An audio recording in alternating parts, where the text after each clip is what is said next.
Hi, my name is Kelly, and today we're going to talk about defensive body positioning on the perimeter, basically defending drives. In an earlier video, we spoke about offensive moves and what drives you can do.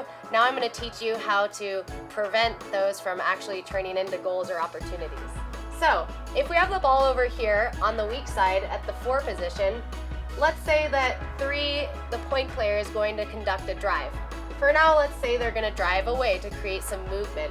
What is the defender supposed to do to properly defend this? So, 3 starts their initial drive in this direction. The defense wants to always stay ahead. You never want to be following your offensive player, because anytime that your offensive player is closer to the goal than you, that is a death sentence or a kickout, one or the other. So, what do?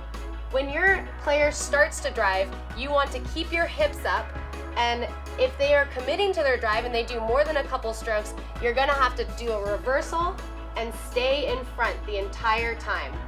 As they start getting closer to the goal, that's a bit more threatening. So you don't want to be too far in front, because if these are really good players, say this player has really long arms, maybe you can't even reach it if they have a perfect thread the needle pass, you want to start getting up a little bit higher into the lane, because they're running out of room to drive. So let's look at this one more time.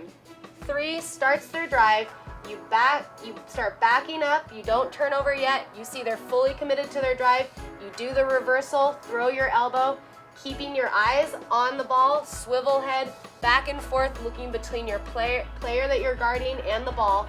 Once they start, and you're in front of them, once they start getting closer to the goal, let them kind of get a little bit past you and try to stay in that lane between where the ball is and your player, so they can't get a quick pass and shoot into the goal.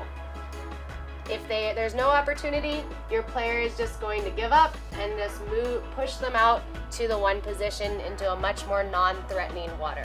Now that we saw it on the whiteboard, let's take a look at it in the pool. So let's first talk about body positioning, and then we'll demonstrate what it looks like. When you're in the lane, you always want to have your hips up at the surface, and you want to be sculling heavily with your hands. If I have my offensive player come in, let's say you have the ball.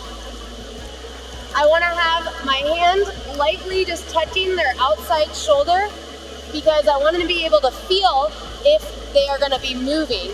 Because you can't always be looking at them. You want to have your eyes with you, if you have the ball, back and forth between your player and the ball. My hips aren't going to be out towards you. They're going to be at a little bit of an angle, but not all the way back pointing at the goal. So you can see that my head is in between my player and you, the ball. The third part about getting in the lanes is using your other hand to shot block and have your fingers outstretched to prevent the ball from coming towards your offensive player. Let's watch this live in a real situation.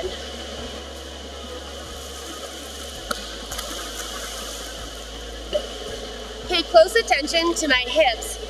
I want to have them up on top of the water, not facing towards the goal, not facing towards the ball, but splitting that angle for 3 reasons. First, to stay in the lane between the ball and my player.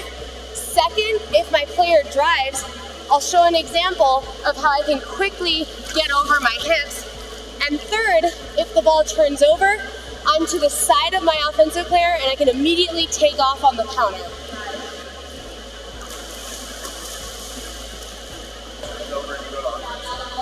Ball turnover.